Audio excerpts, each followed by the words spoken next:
Hi everybody. Today we are going to be talking about Costa Rica. To start, I'd like to tell you that Costa Rica is a country in Central America. It has a population of approximately 5 million people and a land area of 19,714 square miles.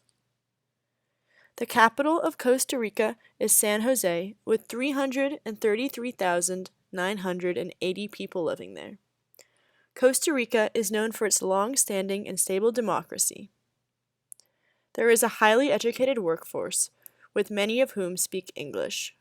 The economy, which was once heavily dependent on agriculture, has diversified to include finance, corporate services for foreign companies, pharmaceuticals, and most importantly, ecotourism. Costa Rica is home to progressive environmental policies and is the only country to meet all 5 of the UNDP, United Nations Development Program, criteria established to measure environmental sustainability. In 2016, Costa Rica was ranked the 42nd in the world and 3rd in the Americas in the Environmental Performance Index. So today we are going to look more in depth at the history, politics, and tourism of Costa Rica. Let's start with the history of Costa Rica. Christopher Columbus was the first European explorer to encounter Costa Rica on September 18, 1502. Costa Rica directly translates to the rich coast. Archaeologists know that civilization existed in Costa Rica for thousands of years before Christopher Columbus arrived. There is evidence of human occupation in Costa Rica for over 10,000 years. When Columbus arrived, there were 4 major indigenous tribes living in Costa Rica: the Caribs, Borucas, Chibchas, and Diquis. After the dawn of Spanish colonialism, the natives fled or died from smallpox brought by the Spanish. The Spanish brought in African slaves to work the land.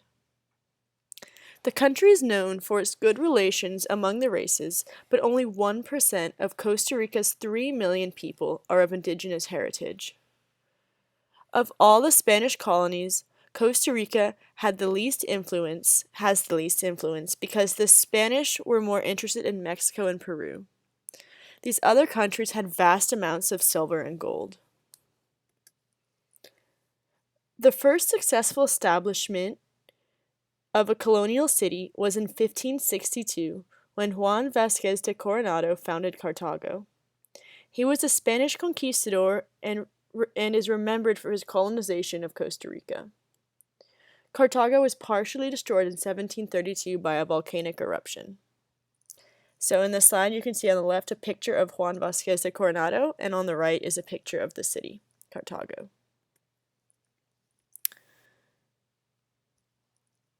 Mexico rebelled against Spain in 1821, and Costa Rica, as well as the rest of Central America, followed suit. Juan Mora Fernandez was the first head of state, elected in 1824. He was known for his land reforms and a progressive course that created an elite class of power. Fernandez was famous for being a liberal and decided to move the capital from Cartago to Punta Arenas. Occasionally, there is military rule in Costa Rica. However, it is not similar to the violent extremism that occurs in other parts of Central America. In 1870, General Thomas Guardia seized control of the government and made some of the most progressive reforms in education, military policy, and taxation. The Costa Rica Civil War was in 1948 and was the bloodiest event in 20th century Costa Rica. It lasted for 44 days and approximately 2,000 people died. War erupted after Dr. Rafael Angel Calderón and the United Social Christian Party refused to relinquish power after losing the presidential election. The root cause of the Costa Rica Civil War was accusations of voter fraud. The Costa Rican legislature alleged that candidate Otulio Ulate won by means of fraud. This resulted in an uprising of the National Liberation Army, which was led by Commander José Figueres. For a year and a half, Figueres ruled. He abolished the Costa Rican army and convened a constitutional assembly in December of 1948. 1 year later, the assembly drafted and ratified the country's constitution. After the constitution was agreed upon, Figueres relinquished the power to Ulate. Costa Rica has enjoyed peace and political stability ever since, and is one of the few nations to not have an army. This war took place March 12th, 1948 to April 24th, 1948, which is a total of 44 days. So now that we've taken a look at the history of Costa Rica, let's look at the politics. The structure of the Costa Rica government is similar to the system in the United States.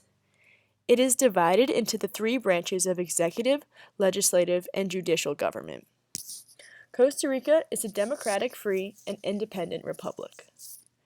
Unlike many of its Central American neighbors, the government in Costa Rica is a stable democracy, with presidential elections every 4 years. The Constitution established the separation of powers, similar to the U.S. checks and balances. According to the 1969 constitutional amendment, presidents could only serve one term. However, in June of 2005, Oscar Arias Sanchez enrolled as a presidential candidate even though he was president in the 1980s. After this, the constitutional sector of the Supreme Court declared that reformation of the Constitution was necessary due to the fact that impeding the opportunity for presidential re-election violated the basic rights of citizens. Costa Rica has demonstrated far-sighted environmental leadership by pursuing reforestation, designating a third of the country as protected natural reserves. Costa Rica also derives almost all of its electricity from clean hydropower. Costa Rica has joined a small group of countries in the Wellbeing Alliance, which is implementing ideas highlighted by the International Commission on the Measurement of Economic Performance and Social Progress for constructing better welfare metrics. With no standing army, the Costa Rican government has poured those funds into public education and preserving the national heritage. There are more than 100 protected areas of reserves, wildlife refuges, and national parks. An example of a protected wildlife reserve in Costa Rica is Manuel Antonio National Park. This park was established in 1972 and has 150,000 visitors each year. The park is 7,000 acres big. It is known for its excellent climate and scenic beauty. Although it is the smallest park in Costa Rica, it is one of the most visited. It has 109 species of animals and 184 species of birds. It is under strict environmental protection by the National System of Conservation Areas. So now that we've looked at the history and the political structure of Costa Rica, it's time to talk about the tourism in Costa Rica. Tourism is so popular in Costa Rica because of the tropical beaches, beautiful nature, and lots of culture. It is also one of the most biodiverse countries in the world.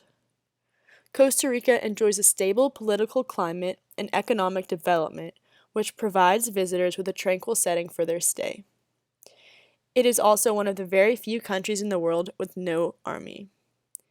It is a safe country, so tourists do not need to be concerned with the dangers that other countries entail. You can relax, adventure, experience culture, enjoy fine cuisine, and see lots and lots of wildlife. One of the most famous tourist destinations in Costa Rica is the Corcovado National Park. It is located on the Osa Peninsula and is known as one of the most biodiverse places on Earth. Corcovado encompasses the only remaining old-growth wet forest on the Pacific coast of Central America and has 13 major ecosystems. While in Corcovado National Park, you have a chance of spotting jaguars, eagles, monkeys, and many more. All 4 of the monkey species and all 6 of the feline species found in Costa Rica inhabit Corcovado. The park conserves the largest primary forest on the American Pacific coastline and one of the few remaining sizable areas of lowland tropical forest in the world. Visitors also like to visit the Arenal Volcano National Park, which is in the rugged Cordillera de Tiburon. This is one of the top volcano viewing areas in the country. It sees regular activity, and visitors can expect to see anything from a cloud of ash to lava flowing down the mountain. The Arenal Volcano National Park is located within the greater than 500,000 acres Arenal Conservation Area, which protects 16 reserves between the Tiburon and Guanacaste mountain ranges. Arenal is Costa Rica's most active volcano. In the park, you might see deer, monkeys, snakes, parrots, and more. There are over 850 bird species as well in the park.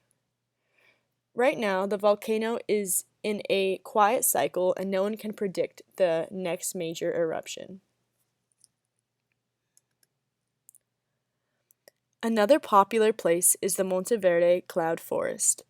The Monte Cloud Forest Reserve is a Costa Rican reserve located along the Cordillera de Tiburon. The Monteverde Forest has 70,000 visitors each year and consists of 6 ecological zones. These cloud forests take their name from the fog and low-hanging clouds that hover around the upper canopy of the forest before condensing onto the leaves of trees and dripping onto the plants below. One can literally walk through the clouds when walking across one of the famous suspension bridges in the forest. The moisture in the air helps to promote a huge amount of biodiversity, particularly with plants. The Monteverde Cloud Forest Reserve was established in 1972 and now protects 35,089 acres of land. There are over 100 species of mammals, 400 species of birds, and over 1,200 species of amphibians and reptiles. There are over 8 miles of trails available for visitors to explore. In the Monteverde Cloud Forest, there is fun for everyone. Families can go on organized hikes, canopy tours, cable cars, ziplining, and more. You will be able to see countless species of mammals, amphibians, and reptiles. Also, there are so many beaches to choose from in Costa Rica, and each beach is more beautiful and amazing than the next. Some of the most popular beaches are the Tamarindo Beach, Hermosa Beach, and the beaches in the Manuel Antonio National Park. Ecotourism in Costa Rica is one of the key activities of the tourism industry in the country. Ecotourism has been able to actively contribute to the conservation of cultural heritage and the natural environment of the country. Costa Rica has devoted 26% of its land to national parks, wildlife reserves, and protected lands. Costa Rica is a model for ecotourism and sustainable development. There are 29 national parks and 19 wildlife refuges. Costa Rica is home to 4% of the entire world's biodiversity. Ecotourism is Costa Rica's #1 business because of the beaches, volcanoes, hot springs, caves, rainforests, mountain, waterfalls, and more. Ecotourism in Costa Rica makes over $1 billion annually, and the tourism industry offers direct and indirect jobs to about 150,000 people in a country with only 4 million. In Costa Rica, most tourists come from North America or Europe, and they come between December and April, which are the summer months. There are also tourists that come from Russia, China, and other Asian countries. Tourism is so popular in Costa Rica because of the natural beaches, relatively low crime rates, strategic location, and more. So today we talked about the history, political structure, and tourism in Costa Rica. Through this class, I learned so much about Costa Rica as well as many other Latin American countries, and I know for sure that I would love and honor to visit Costa Rica one day. It is such a beautiful country, and there is so much to do with so many incredible places to visit. I really did enjoy researching Costa Rica, and I hope one day I'll be able to travel there.